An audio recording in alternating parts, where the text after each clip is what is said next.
지금 형법 10조 1항과 2항에 보면 심신장애자들에 대해서 형사책임을 조각해주는 사안이 있습니다.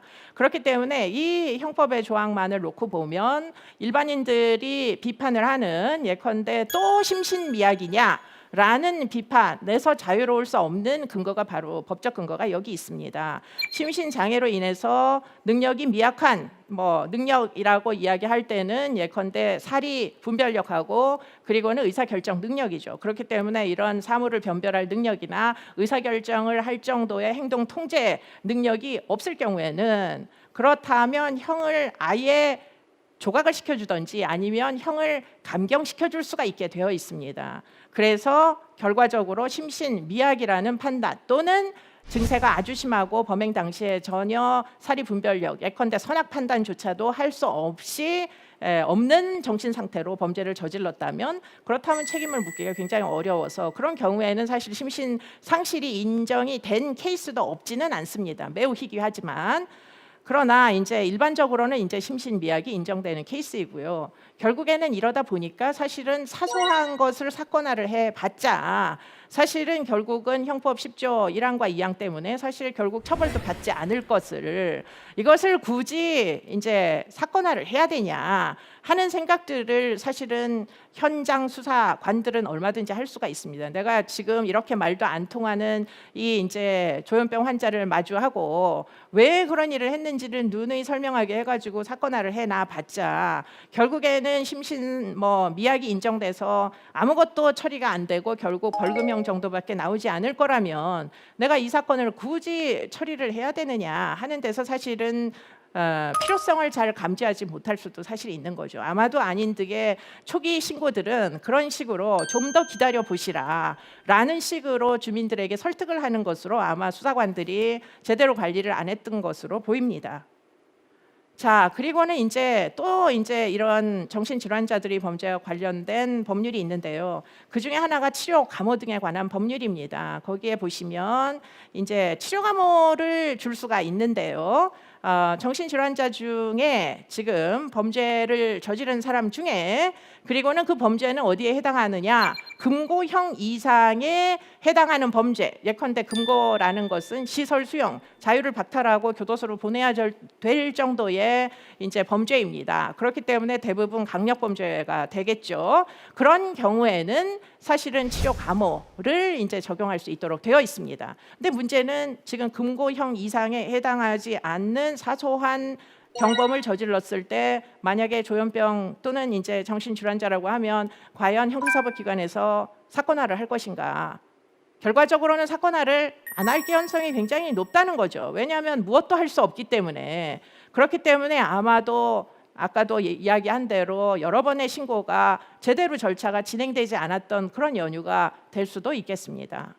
그래서 어떻게 됐느냐? 그렇게 하지 말고 일단은 이제 입원 제도가 정신보건복지법이 개정이 돼가지고 지금은 이제 본인의 의사에 반해서 입원을 마구잡이로 시킬 수가 없게 되다 보니까 그러다 보니까 사실은 입원을 해야 되는데 입원을 하지 못하는 어떤 안인들과 같은 케이스들이 사실 발생을 하기 때문에 그래서 이제 병원에서 퇴원한 환자들에 대하여 우리가 추수 관리를 할 줄 알았는데 관리가 잘 안 되니까 결국 이런 사건들이 발생을 해서 이제는 경찰도 상당 부분 지금 이런 위험한 행위를 반복적으로 하는 아닌 듯 같은 그런 이제 정신질환 범죄자가 있을 때는 우리가 처벌은 사실은 처벌 수위가 낮으면 이게 무엇도 처벌하기가 어렵게 되어 있다 보니 행정 입원 전에 응급 입원을 한번 시켜보자. 경찰들이 응급 입원을 요청하게 해보자. 이게 이제 대안입니다. 그래서 경찰들이 현장에서 지금 이런 신고들이 여러 번 들어오고 뭔가 의사소통도 안 되고 정신질환을 앓고 있는 것 같다. 그러면 3일 동안 응급 입원을 요청할 수가 있어요. 그러면 이제 병원에다가 입원을 시키고 정신감정 등을 해가지고 만약에 입원이 더 필요하다 하면 지자체의 장이 행정 입원으로 연결을 하도록 그렇게 이제 지금 제도를 도입하겠다는 겁니다. 왜냐하면 지금 이제 보호 입원이라는 것은 보호자들이 이제 입원을 시키는 것인데요. 아닌 등의 경우에 사실은 보호자들의 요건을 충족시키지 못해서 왜냐하면 정신보건복지법에 입원 절차를 굉장히 까다롭게 만들어 놓다 보니까 사실은 친족의 2명, 동거 친족의 2명인데 사실은 형제는 안 됩니다. 그러다 보니까 아버지는 안 계시고 어머니 혼자이기 때문에 2명의 조건을 채울 수가 없고, 그래서 형님이 지금 이제 안인득을 입원을 시키기 위해서 여기저기 지자체를 쫓아다니면서 얘가 지금 위험한 행위를 자꾸 이웃들에게 하니까 얘를 좀 입원을 시켜달라고 요구했지만, 사실은 지금 개정된 정신보건복지법에 의해서는 입원이 되지 않았었다라는 거잖아요. 요건 충족이 안 돼가지고. 그래서 그 가족 2명의 요건을 충족시키지 못했던 케이스가 안인득의 케이스입니다. 그래서 지금 이제 법안이 개정안이 올라가게 된 것은 정신보건복지법을 개정을 해서 지금 여러 가지로 입원 절차가 너무 많이 까다로운 부분에 대해서는 좀 개선을 하겠다, 이런 것이 지금 보건복지부의 정책으로 발표가 되었고요. 그리고 또 한 가지는 아까 이야기한 대로 치료감호법에 보면 아까도 잠깐 보여드렸지만 금고형 이상의 범죄를 저지른 사람에게만 치료감호를 줄 수 있다 보니까 사실은 금고형 이상의 범죄가 아닌 경우에는 사건화를 안 하는 문제가 발생하니까 이것을 법무부에서 개정하겠다라고 발표를 했죠. 그래서 금고형 이상 대신에 그러면 어떻게 하면 좋겠습니까? 벌금형 이상으로 만약에 이것을 바꾸면, 그러면 벌금만 받을 범죄라도 치료감호법을 적용할 수 있기 때문에 현장에서 경찰들은 사건화를 하고, 그리고는 그런 사건이 좀 더 빠른 속도로 법원으로 넘어가면 법원에서 사실 입원을 명령하면 되는 거니까, 그러면 치료 감호를 명령하든지, 아니면 또 한 가지 이제 추가하려고 하는 것은 사회내 처우 중에, 사회내 처우란 뭐냐, 교도소가 아니고 보호관찰소로 보내는 거예요. 보호관찰소는 그냥 집에서 먹고 자고 거주하면서 직장도 다니면서 보호관찰소에 가서 본인들의 여러 가지 재범의 위험성을 관리만 받으면 사실 되는 거거든요. 그거를 사회 내에 이제 대상자가 있기 때문에 사회내 처우라고 합니다.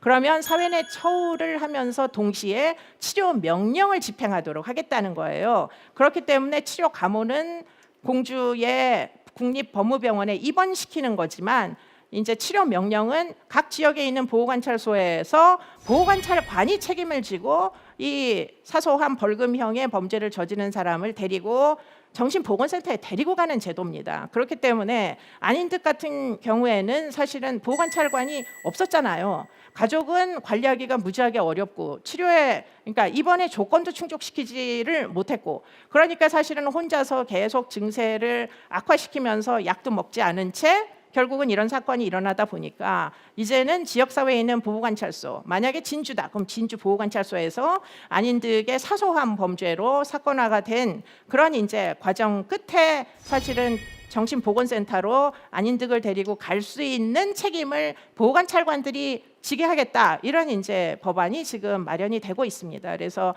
과거 그 어느 때보다도 사실은 좀 더 이제 사소한 경미한 범죄를 저지르기 시작할 때, 예컨대 지대기 막 돼가지고 심각한 정말 인명 피해가 나기까지 기다려서 처분하는 게 아니라 사소한 경미한 문제들을 일으키면서 계속 112에 전화가 돼서 결국엔 지구대에서 계속 출동하는 그 시점에 만약에 사건화를 제대로 하면, 그러면 그것을 가지고 법원에서 일종의 즉심 형태가 좋을 것 같은데요. 즉심 형태로 치료 명령을 내리기만 하면 당장 보호관찰과 함께 이제 보호관찰관이 데리고 정신보건센터로 이첩할 수 있는 그런 길들은 열리게 되었다, 이렇게 얘기할 수 있겠습니다.